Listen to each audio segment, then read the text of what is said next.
Who is the most influential personality in human history? تاریخ کی مؤثر ترین شخصیت کون ہے؟ یہ سوال ہمیشہ سے زیر بحث رہا ہے۔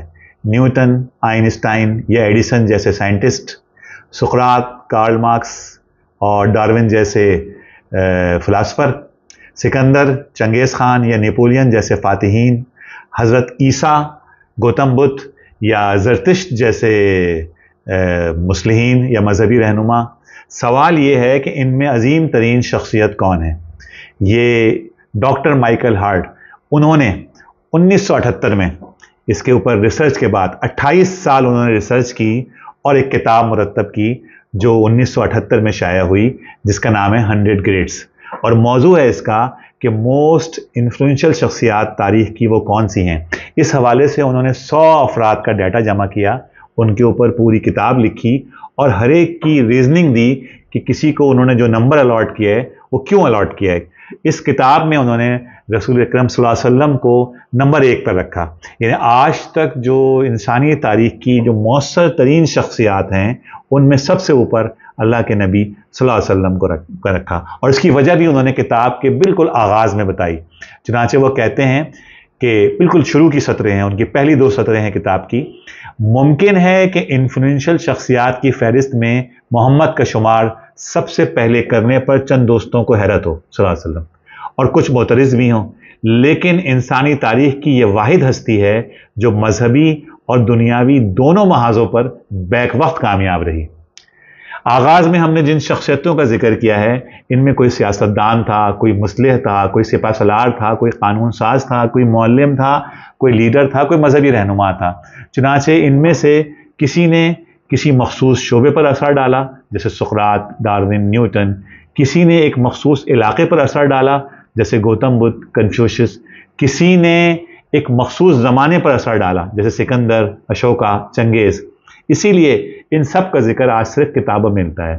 پھر ان میں سے کچھ عظیم لوگ ایسے تھے جنہوں نے دعوت کا آغاز کیا، جنہوں نے اپنے مشن کا آغاز کیا، لیکن اپنی زندگی میں اپنے مشن کی کامیابی نہیں دیکھ سکے، جیسے حضرت عیسیٰ علیہ السلام کہ وہ اپنی زندگی میں کامیاب نہیں ہو سکے۔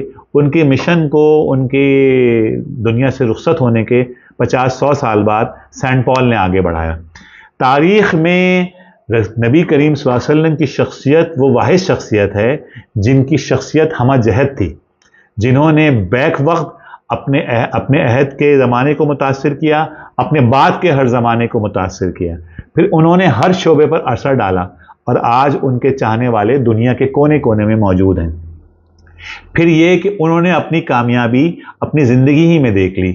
وہ اس کائنات کے اس یعنی زمانے کے وہ واحد فرد تھے جنہوں نے دعوت شروع سے آغاز سے کیا، تبلیغ کی، جدوجہد کی، آزمائشوں کا سامنا کیا، آزمائشوں کا مقابلہ کیا، جنگیں لڑیں، فتح یاب ہوئے، ریاست قائم کی، ریاست کے ادارے قائم کیے، اور کامیابی سے ایک نظام کو قائم کر کے دنیا سے پردہ فرمایا۔ مسلسل 1500 سال گزرنے کے بعد بھی آپ کے پیروکار دنیا کے ہر حصے میں موجود ہیں۔ چنانچہ تھوڑی دیر کے لیے ہم پوری عقیدت کو سائٹ پر رکھ دیں اور بالکل عقلی بنیادوں پر بات کریں، بالکل ریشنل ہو کے بات کریں، تو نبی کریم صلی اللہ علیہ وسلم کی شخصیت بلا شبہ دنیا کی اس کائنات کی عظیم ترین ہستیوں میں سے ہے۔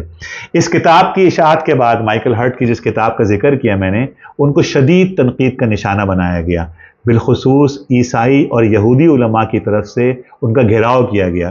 چنانچہ کتاب کے اشاعت کے چند روز بعد وہ لندن میں لیکچر دے رہے تھے تو ان کو لوگوں نے گھیر لیا اور سوالات کی، اعتراضات کی، ہوٹنگ کی بوچھاڑ کر دی۔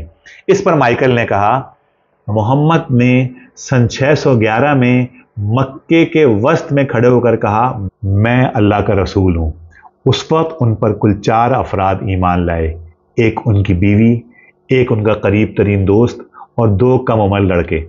آج اس بات کو 1400 سال بیت چکے ہیں اور مسلمانوں کی گنتی 1 ارب تک پہنچ چکی ہے، اور اس میں مسلسل اضافہ ہو رہا ہے۔ اس سے ثابت ہوتا ہے کہ وہ جھوٹے نہیں تھے۔ کوئی جھوٹ 1400 سال تک 1.5 ارب لوگوں کو بے وقوف نہیں بنا سکتا۔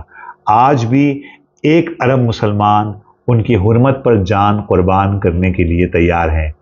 کیا آپ لوگوں میں کوئی ایک عیسائی ہے جو یسوع کے لیے ایسا کرنے پر تیار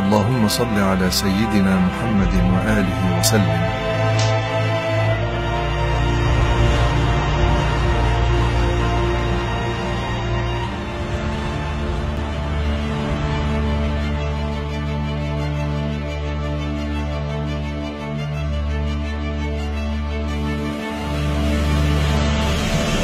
اللهم صل على سيدنا محمد وآله وسلم.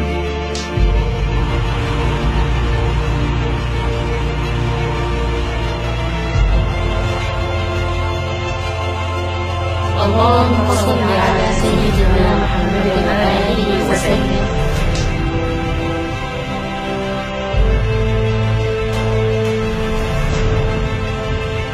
اللهم صل على سيدنا